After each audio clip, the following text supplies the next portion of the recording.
আগামী 12 ফেব্রুয়ারি ত্রয়োদশ জাতীয় সংসদ নির্বাচন ও গণভোট। ভোটের দিনে রাস্তাঘাটে যানবাহনের ওপর বিধিনিষেধ থাকলেও বিমানবন্দর খোলা থাকবে এবং নির্ধারিত সূচি অনুযায়ী সব ফ্লাইট চলাচল স্বাভাবিক থাকবে। নির্বাচন কমিশনের নির্দেশনা অনুযায়ী 10 ফেব্রুয়ারি মধ্যরাত থেকে 13 ফেব্রুয়ারি মধ্যরাত পর্যন্ত 72 ঘন্টা মোটরসাইকেল এবং 11 ফেব্রুয়ারি মধ্যরাত থেকে 12 ফেব্রুয়ারি মধ্যরাত পর্যন্ত ভারী যান চলাচল বন্ধ থাকবে।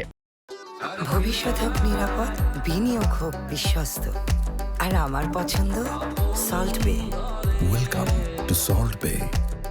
যাদের বিমান যাত্রার তারিখ এর মধ্যে পড়েছে তাদের এই বিধিনিষেধ শিথিল থাকছে, তবে চেকপোস্টে পাসপোর্ট ও এয়ার টিকিট হার্ড কপি বা ডিজিটাল দেখাতে হবে। জরুরি কিছু পরামর্শ: সাধারণ সময়ের চেয়ে অন্তত 2-3 ঘন্টা আগে বের হওয়া উচিত। পাসপোর্ট ও টিকিটের কপি ফোনে বা প্রিন্ট করে রাখুন এবং যাত্রী আনতে গেলে কপিগুলো সঙ্গে নিন। গণপরিবহন কম থাকবে, তাই আগেভাগে ব্যক্তিগত বা অনুমোদিত গাড়ির ব্যবস্থা করুন। ভোটের দিন ফ্লাইট স্বাভাবিক থাকলেও রাস্তায় জট থাকতে পারে, তাই অতিরিক্ত সময় হাতে রেখে বের হলে দুশ্চিন্তা কমবে এবং যাত্রা নিরাপদ হবে।